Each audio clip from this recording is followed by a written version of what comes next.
നിലവിൽ ഇപ്പോൾ പ്രതിഷേധം നടക്കുകയാണ്. ഇത്തരത്തിൽ WNC ആശുപത്രിയിൽ യൂത്ത് ലീഗിന്റെ പ്രതിഷേധമാണ് നടക്കുന്നത്. ലീഗ് പ്രവർത്തകർ ഇത്തരത്തിൽ സൂപ്രണ്ടിനെ ഉപരോധിച്ചുള്ള പ്രതിഷേധത്തിലേക്കാണ് ഇപ്പോൾ കടന്നിരിക്കുന്നത്. എന്താണ് നിങ്ങളുടെ ആവശ്യം? നമ്മുടെ ആവശ്യം എന്ന് പറഞ്ഞാൽ ഈ കുട്ടിയുടെയും മാതാവിന്റെയും ആരോഗ്യം സംരക്ഷണത്തെ സർക്കാർ ഏറ്റെടുക്കണം. അതാണ് ഞങ്ങളുടെ ഡിമാൻഡ് അല്ല, ആവശ്യമാണ്. ഇപ്പൊ പറഞ്ഞ പോലെ നമ്മളെ സംബന്ധിച്ചിടത്തോളം ആലപ്പുഴ WNC ആശുപത്രിയിൽ ഒരുപാട് നിരന്തരം നെഗറ്റീവ് വാർത്തകൾ വരുന്നു. പാവപ്പെട്ടവരെ മത്സ്യത്തൊഴിലാളികളെ കയർ തൊഴിലാളികളുടെ ഏക ആശ്രയമായ ഒരു ഹോസ്പിറ്റലാണ്. ഈ ഹോസ്പിറ്റലിൽ വികസന സമിതി മെമ്പർ കൂടെയാണ്. എല്ലാ കാര്യങ്ങളും കൃത്യമായി ഓരോ ന്യൂനതകളും ചൂണ്ടിക്കാണിച്ചിട്ടുണ്ട്. ഈ സ്കാൻ ചെയ്യാനുള്ള ഡോക്ടർ ഉൾപ്പെടെയുള്ള ആള് ഈ ഗവൺമെന്റ് ഡോക്ടർ ഇല്ലാന്നാ പറയുന്നത്. പക്ഷെ ഒരു പോസ്റ്റ് ക്രിയേറ്റ് ചെയ്യണമെന്നുള്ള ആവശ്യവും ഈ HDC ഉന്നയിച്ചിട്ടുള്ളതാണ്. മാത്രമല്ല അടിസ്ഥാന സൗകര്യ വികസനങ്ങൾ നല്ല രീതിയിൽ തന്നെയാണ് ഈ പോകുന്നത്. ഒരു പ്രൈവറ്റ് ഹോസ്പിറ്റലിന്റെ ഒരു ഫീൽ ഇവിടെ ഉണ്ട്.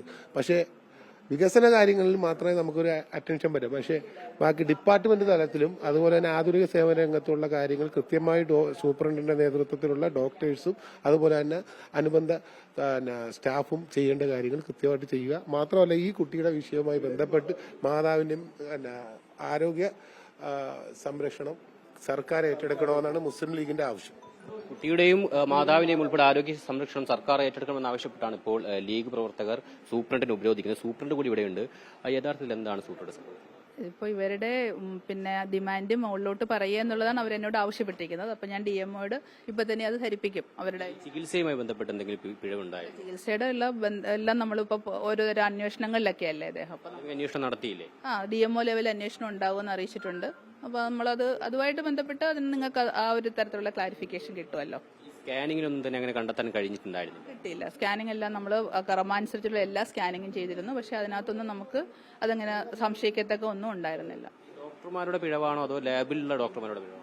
അതിപ്പം നമ്മൾ എടുക്കേണ്ട കെയറുകളെല്ലാം കൃത്യമായിട്ട് കൊടുത്തിട്ടുണ്ട്. റേഡിയോ ഡയഗ്നോസിസ് ഡോക്ടേഴ്സിന്റെ കാര്യത്തിൽ നമുക്കിവിടെ ആ തരത്തിലുള്ള ഡോക്ടേഴ്സ് ഇല്ലാത്തതുകൊണ്ട് അത് കണ്ടുപിടിക്കാൻ പറ്റുന്നതാണോ അല്ലേ എന്നുള്ളത് ആ ലെവലിലൊരു ഉന്നതതല അന്വേഷണത്തിന് ശേഷം നമുക്ക് പറയാൻ പറ്റും. എന്തുകൊണ്ടാണ് സ്കാനിങ് ഈ സ്വകാര്യ ലാബുകളിലേക്ക് പോകുന്നത്? നമുക്ക് ഇവിടെ സ്കാൻ ഇല്ലാത്തതുകൊണ്ട് നമ്മൾ എല്ലാ വർഷവും ഒരു ടൈപ്പ് ഉണ്ടാക്കുകയാണ്. സ്കാനിങ് സംവിധാനമില്ലേ? സ്കാനർ ഉണ്ട്, പക്ഷെ നമുക്ക് റേഡിയോ ഡയഗ്നോസിസ് ഡോക്ടേഴ്സ് ഇല്ല. നിയമനം നടക്കായിട്ടാണോ? അല്ല, പോസ്റ്റ് ഇല്ലാത്തതുകൊണ്ട്.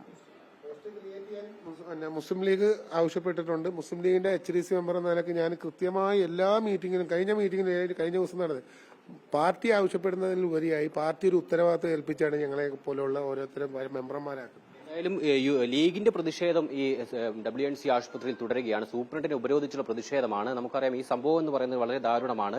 8-ാം തീയതിയാണ് ലജ്നത്ത് വാർഡ് സ്വദേശികളായ സുർമിക്കും മനീഷിനും കുഞ്ഞ് ജനിക്കുന്നത്. പക്ഷേ ജനിച്ച പാട് അവർ ആകെ അങ്കലാപ്പലാകുന്ന രീതിയിൽ അസാധാരണമായ വൈകല്യമാണ് ആ കുട്ടിക്കുണ്ടായിരുന്നത്. ചെവിയും കണ്ണും യഥാസ്ഥാനത്തല്ല, വായ തുറക്കാൻ കഴിയുന്നില്ല, കൈക്കും കാലിനും വളവ്, അതേപോലെ തന്നെ ജനനേന്ദ്രിയത്തിന് പോലും കാര്യമായ വൈകല്യം. അങ്ങനെ ഗുരുതരമായ ആരോഗ്യ പ്രശ്നത്തോടു കൂടിയാണ് ആ കുട്ടി ജനിച്ചത് എന്നുള്ളതാണ്. നിലവിൽ എന്തായാലും തുടർ ചികിത്സ ഉൾപ്പെടെ സർക്കാർ ഏറ്റെടുക്കണമെന്ന് ആവശ്യപ്പെട്ടുകൊണ്ടാണ് യൂത്ത് ലീഗ് ഉൾപ്പെടെ ഈ സൂപ്രണ്ട് ഉപരോധിച്ചുള്ള പ്രതിഷേധത്തിലേക്ക് കടന്നിരിക്കുന്നത്.